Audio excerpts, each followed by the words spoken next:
ముఖ్యమంత్రి వర్యులైన నారా చంద్రబాబు నాయుడు గారికి నమస్కారం సార్. వేదిక మీద అలంకరించిన పెద్దలందరికీ నమస్కారం సార్. నా పేరు కటారి జానకి లక్ష్మి సార్. నేను 3వ వార్డు శానిటేషన్ వర్కర్గా 21 సంవత్సరం నుండి చేస్తున్నాను సార్. వేకువజామునే లేచి ప్రజలు లేవకుండానే వీధులు శుభ్రాలు చేస్తాం సార్. ప్రజలు లేచి చెత్తని బయట వేస్తారేమోనని డోర్ టు డోర్ కలెక్షన్ చేసి చెత్తని డంపింగ్ యార్డ్కి తరలిస్తాం సార్. మేము అలాగే కాలువల పూడుకులు తీస్తూ మొక్కలు కొడుతూ బ్రషింగ్ చేస్తాం సార్. దోమలకు నివారణ కోసం దోమల ముందు స్ప్రే చేస్తాం సార్.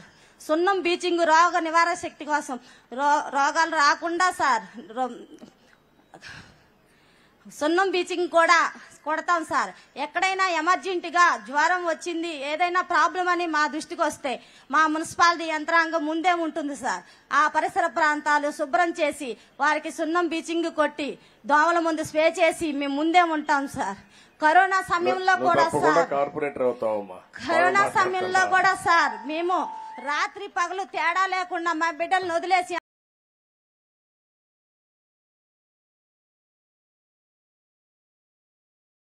వరదలు ముప్పుకు గురైన ప్రాంతానికి విజయవాడ రావటానికి కూడా చుట్టుపక్కల ప్రాంతం నుండి 7,000 మందిని శానిటేషన్ వర్కర్లు వచ్చి మాకు కష్టమైనా సరే మేము ఇష్టంగా వారికి సంతోషంగా చేశాం సార్. అక్కడ చూసిన దృశ్యం సార్, 74 వయసున్న ముఖ్యమంత్రి గారు రాత్రి పగలు తేడా లేకుండా నీళ్లలో తిరుగుతూ యోగక్షేమాలు ప్రజల యోగక్షేమాలు తెలుసుకుంటూ ఉన్నతాధికారులకు ఎప్పటికప్పుడే ఫోన్లు చేస్తూ ప్రజల ఆరోగ్యం ఎలా ఉంది, వర్కర్స్ ఆరోగ్యం ఎలా ఉందని మెడికల్ క్యాంప్ కూడా ఏర్పాటు చేశారు సార్. అలాగే తండ్రి తన బిడ్డల్ని ఎలా కాపాడుకుంటారో అలా రాష్ట్ర ముఖ్యమంత్రి గారు తన ప్రజల్ని అలా కాపాడుకున్నారు సార్. అందుకు మీకు ధన్యవాదాలు తెలియజేసుకుంటున్నాను సార్ మేము. అలాగే సార్, ముంపుకి గురైన ప్రాంతాల్లో మున్సిపాలిటీ కార్మికులు పనిచేసినందుకు సంతోషంగా 2 జతల బట్టలు ఇస్తున్నారు సార్. అందుకు కూడా మాకు సంతోషంగా ఉంది సార్. కదిలి రండి తెలుగుదేశ కార్యకర్తలారా అని చెప్పంగానే సార్ మీ కార్యకర్తలందరూ ముప్పుకి గురైన ప్రాంతంలోకి వచ్చి సేవలు చేశారు సార్. అది చాలా సంతోషంగా ఉంది సార్. అలాగే ఈ అవకాశం ఇచ్చిన సార్ మీ అందరికీ ధన్యవాదాలు తెలియజేసుకుంటున్నాను సార్. మా మచిలీపట్నం సత్య సర్వేక్షణలో నెంబర్ 1 స్థానంలో ఉండాలని మా వంతు కృషి చేయాలని చేస్తాం సార్. మాటిస్తున్నాం సార్. థ్యాంక్ యూ అమ్మా, వెరీ నైస్, బాగా మాట్లాడావు. విజయలక్ష్మి గారు మాట్లాడమ్మా. మన గవర్నీలైన దగ్గర పెట్టుకోమ్మా, మైక్ దగ్గర పెట్టుకో. మన గవర్నీలైన మన ముఖ్యమంత్రి గారు మాట్లాడమ్మా.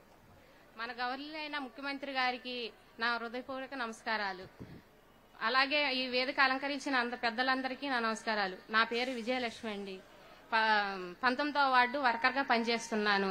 మొన్న వచ్చిన విజయవాడ వరద నీటికి మేమందరం అక్కడికి వెళ్లి స్పెషల్ శానిటేషన్ చేశాము. మా ఒక్క మున్సిపాలిటీ వాళ్ళందరూ కూడా అక్కడ స్పెషల్ శానిటేషన్ చేసి మేము అక్కడిని ఆ ప్రజల్ని అక్కడి నుంచి మేము ఆ చెత్త చెదరాల్ని తరలించి బీచింగ్ ని పౌడర్ ని జల్లి మంచి పారిశుద్ధ్య పనులు మేము కష్టంగా ఉన్నా ఇష్టంగా చేసి మేము అక్కడ పని చేయటం జరిగింది.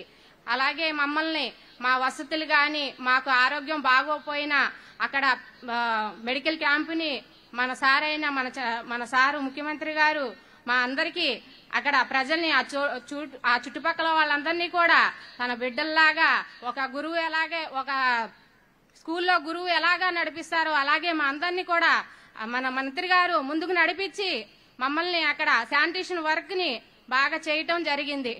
అలాగే మన మంత్రి గారు చేయటంలో మరి ఆయన ఎంత మేము చేసే 8 గంటల డ్యూటీ అయితే 16 గంటల డ్యూటీ మేము ఇష్టంగా చేసి ఆ సారు మరి అలా చేయటం మరి మన ముందుకు వచ్చి మనతోటి మేము ఉన్నానని చెప్పి మన సీఎం గారైన సారు వచ్చి అలా చేయటం ముందుండి నడిపించడం మాకు చాలా సంతోషంగా ఉంది.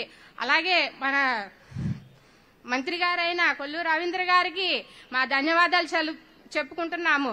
అలాగే మా మున్సిపల్ కమిషనర్ గారికి అలాగే బాపిరాజు గారికి మా మున్సిపాలిటీ తరఫున అందరినీ నేను మనస్ఫూర్తిగా కృతజ్ఞతలు తెలుపుకుంటున్నాను. మన ఈ వేదిక వచ్చిన పెద్దలందరినీ కృతజ్ఞతలు తెలుపుకుంటున్నాను. Thank you. కూర్చోమ్మా. ప్రసాద్, దుర్గా ప్రసాద్ లాస్ట్.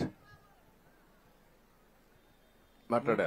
ముందుగా మన వేదికకి వచ్చిన సీఎం, నువ్వు చెప్పాలని చెప్పేమా. నా పేరు దళాయి దుర్గాప్రసాద్ అండి. పోయిన నెలలో ఇదే రోజుల్లో 1-2 తారీఖుల్లో వర్షాల కారణంగా మన విజయవాడ బొడమేరు వరద మన విజయవాడ లోతెంత ప్రాంతాలని ముంచేసింది. అక్కడికి మన సీఎం గారి ఆదేశాల మేరకు మేము అక్కడికి పనిచేయడానికి వెళ్ళాము.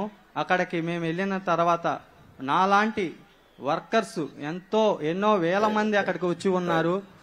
మేమంతా మా ప్రాణాలకి తెగించి అక్కడ పనులు చేశాము. బురదల్ని తొలగించి అక్కడ బీచింగ్లు మొత్తం శుభ్రం చేశాము. చేసిన తర్వాత మేము ఎలాగుంటామో ఎలాగుండాలో అని మేము కంగారు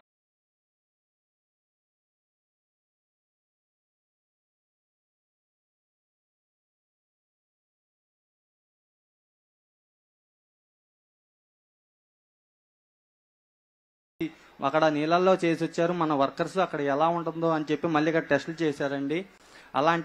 అలాగా చేశారు. మాకు ఇలాంటి నాయకుడు మాకు అండగా ఉండగా ఇలాంటి కష్టాలు ఎన్ని వచ్చినా మేము ధైర్యంగా ఎదురుగెళ్తామని తెలియజేస్తూ ఈ అవకాశం ఇచ్చిన వేదిక మీద ఉన్న పెద్దలందరికీ ధన్యవాదాలు తెలుపుకుంటున్నాను. ఇంకా సెలవు తీసుకున్నాను సార్. అందరికీ నమస్కారం. మన గౌరవనీయులైన రాష్ట్ర ముఖ్యమంత్రి నారా చంద్రబాబు నాయుడికి ఓసూరు శ్రీనివాస్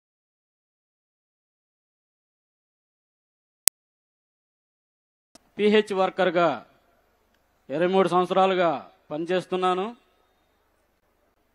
అందులో భాగంగానే ఈ 45వ డివిజన్లోనే పనిచేస్తున్నానండి 23 సంవత్సరాలుగా. దాంట్లో భాగంగానే మన విజయవాడకి ఉప్పిన వరద ముంచెత్తిందండి. ఇమ్మీడియట్లీగా మన రాష్ట్ర మంత్రివర్యులు కొల్లు స్ఫూర్తితో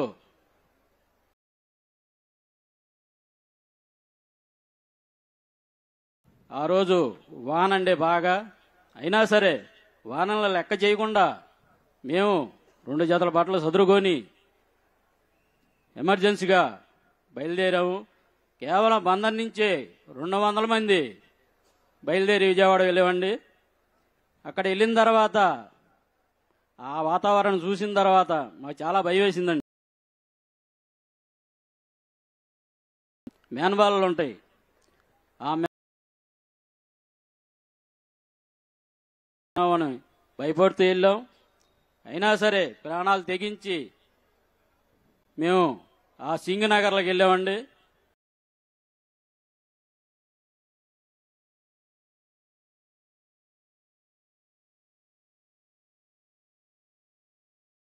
రోజులు చేసామండి శానిటేషన్.